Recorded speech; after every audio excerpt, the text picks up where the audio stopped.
Bravatio est. Enigma crudelitas est.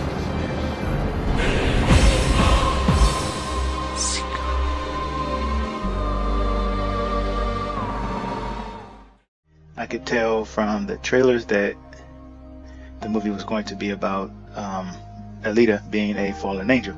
They pretty much made that clear, and that's exactly what she was. She was a fallen angel. And in fact, I would go as far as to say she was Lucifer. Hold the door there, Mr. I Am a Theologian. Lucifer? Does this look like the face of a Lucifer? How about this? Or these? I mean, look at that face. Clearly that's a succubus trying to get into your pants. Stalking Hugo while he sleeps. Creepy.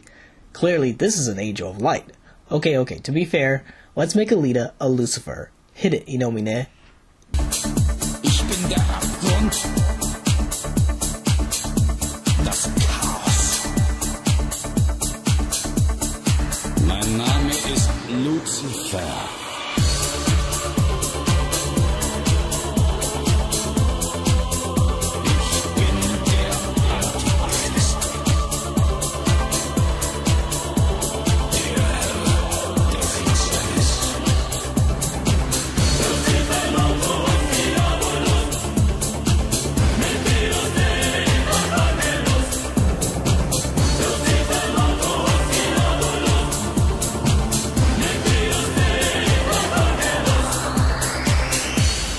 I've got to admit, Babylon Watch, she makes a pretty badass Lucifer. Thank you for making Alita more badass than she already was. But jokes aside, Alita is no more of a Lucifer character than Superman. And yes, the S on Superman is a snake. It's a biblical reference that the original authors had intended. And yes, they were Jewish, but it's just symbolism. That's what authors do. Babylon Watch is one of those fundamentalist Christian videos trying to take advantage of movies and to find biblical symbolism to say that Hollywood's run by Satanists. Look, I love Alex Jones, but let's keep things in context and be a little rational about this before trying to find Satan in our latte. I'll try to summarize this video here, so if you want to watch the whole video, I'll leave a link down below. Just remember to give this guy a little dislike for me. So let's get to it. The first thing he points out is the Genesis symbolism in the movie, and yes, that was the original intent of the author. But Babylon Watch is trying to correlate that this symbolism is reflecting something sinister on behalf of the creators. He points out that the Freemason degree number of 33 is above on the outside of the door of Factory 33, and he's right. But this doesn't mean that James Cameron or Robert Rodriguez are Freemasons, because this is found in the original manga. And no doubt Yukito Kishiro has researched biblical and occult symbolism like many sci-fi authors who find it fun to incorporate these ideas in their stories. Doesn't mean he's a Freemason or even a Christian. I mean, have you seen the biblical symbolism splattered all over Neo Genesis Evangelion? Director Anno is known to do this, such as with Narnia Secrets of Blue Water. But anime directors like Anno were simply inspired by the ancient alien ideas in the 80s by Eric von Daniken and Zachariah Sitchin's books. It's just a fun idea to incorporate in sci-fi stories. Doesn't mean it's reflecting the original meaning of the symbolism. You have to understand, to the Japanese, Christianity is exotic, just as East Asian culture was to the British when they adopted the picturesque landscape garden styles in the 1800s, due to cross-pollination of their cultures. And this is especially true in the entertainment sector. So if you're claiming something about the authors or the directors, you have to provide evidence that Yukito was a Freemason, which I highly doubt he was. There are Freemasons in Japan, but it's a very, very small minority. To Yukito could just simply represent that the 33 above the factory is the entrance or the gateway into Zalem, but only the initiative can actually go up to Zalem. Yukito probably figured out that the Freemason number of 33 represents Christ, for this was the suspected age of Christ's death. To Freemasons, this is an honorary idea that we should strive to be like a Christ figure.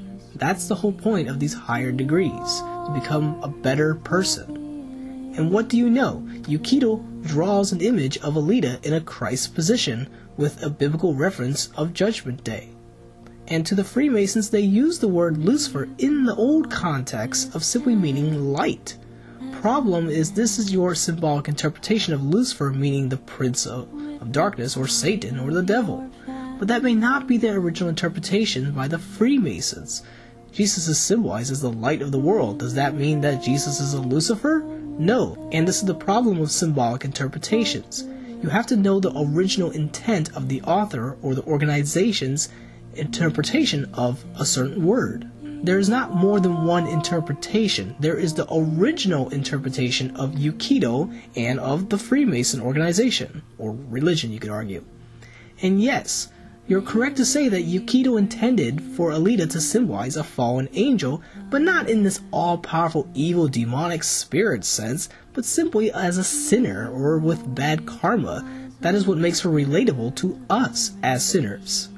At the same time, Yukido is not saying that Alita is a Christ figure, although he uses that symbolism, but Alita is far from being a Christ figure. She is no Mary Sue like the real Jesus, but simply that just as Christ suffered for others, so too did Alita. That's the extent of the Christ figure symbolism. So when you say Alita goes into the hole and almost dies and then resurrects with the help of her father, then that means Alita actually represents Jesus more than Satan, and that would explain why she doesn't stand by in the presence of evil. Babylon Watch also points out that the number 99 symbolizes the pagan god Ishtar being the Omega feminist goddess, but this is not what Yukido intended for the symbol of 99. 99 in the Bible represents the sheep, and how the shepherd will leave the 99 to go after the one that is lost. In this case, the one that is lost is Alita, the goat that does not want to be sacrificed, but Alita was born to be that scapegoat.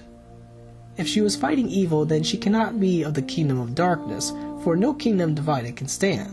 Just saying that darkness cannot understand light, nor light understand darkness. But in Alita's case, Alita is stuck in the middle, like many of us.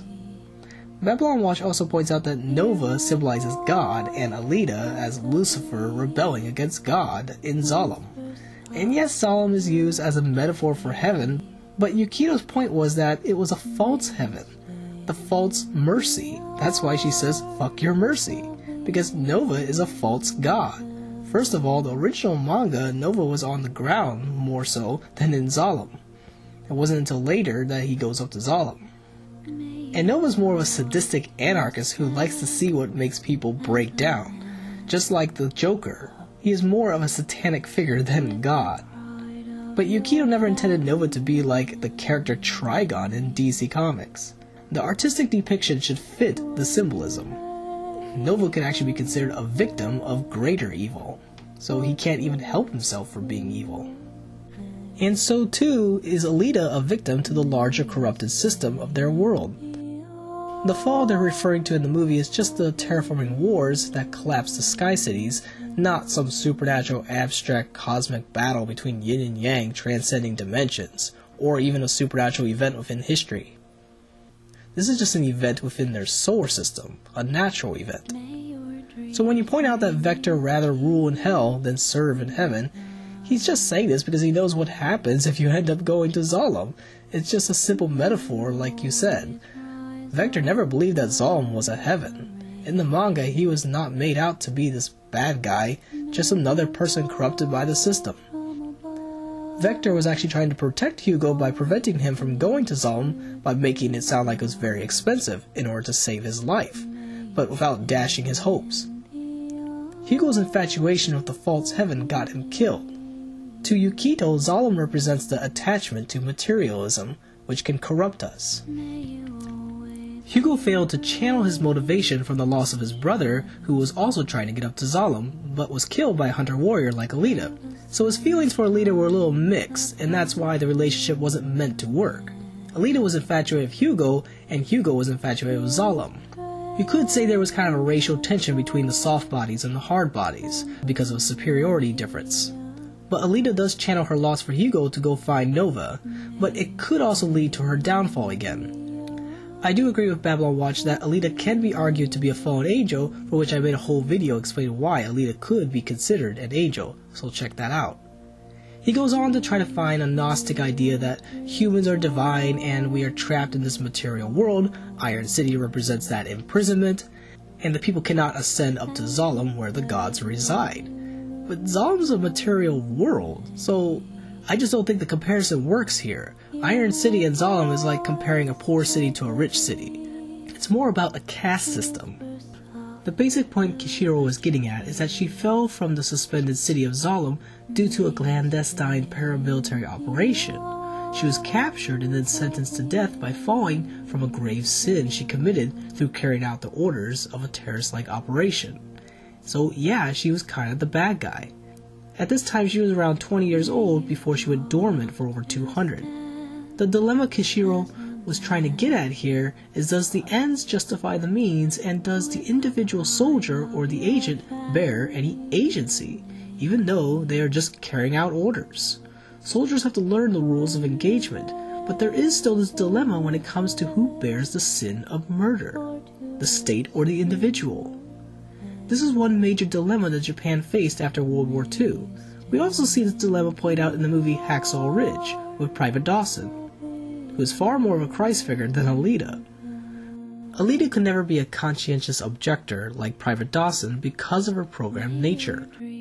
For Alita was designed to be a weapon, and she struggles with this instinctive urge to fight this program. In some way, this is her fallen nature that she has to learn to control, her original sin. Her faith is lacking except for her ego. This is where Yukito plays with the concept of free will and her karma, trying to ask the question of how much freedom do we really have? And I would say too much freedom in one thing, like the freedom to go all Panzer Kunz, could turn into a form of slavery, which other people could take advantage of, like the people up at Zalem. I think Yukito looks at it as she bears the sin, making her a fallen angel who must redeem herself to try to break the caste system that is corrupting their world. To not stand in the presence of evil when given an order. And Alita fails this test initially. Alita, not being totally a Mary Sue, struggles with her sin of vengeance and pride, and blindly follows orders even though she tells herself she won't be controlled. Let's just say Mars was rough on her. She's a victim of the aura of Lucifer permeating all over her world, in other people. So she's not the symbol of Lucifer, but just another victim of Lucifer's evil aura or temptations that permeate in many people around her, especially with Nova. You can argue Alita could become a demon or become evil if she succumbs to the evil's temptations of anger. Just as Zapan has. Wrath got the best of him and Nova was able to take advantage of that. The point Yukito is getting at is even good hunter warriors like Zapan, although the movie doesn't really portray him that way, but he wasn't exactly a bad guy either.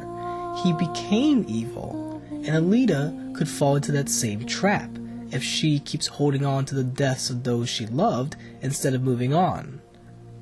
Luckily she meets a man like Figure to help her on her journey to become an angel of light. You see what I did there? So I would say to certain Christians to stop demonizing certain institutions because ignorance is the tool of the devil, and in the end you might just turn into a stupid demon. If you want to learn about different hypotheses on Genesis, check out my Eden in Egypt documentary review videos. If you're one of those Christians who doesn't believe that the earth is billions of years old, then all I can say is you have a lack of faith in not science, but in people. But what do I know? I'm a member of the International House of Satan. Well, it's been fun making these Alita videos. Keep up the Alita challenge, everyone, and let's have a little fun with it. This has been Enigma Seeker. Keep seeking those enigmas.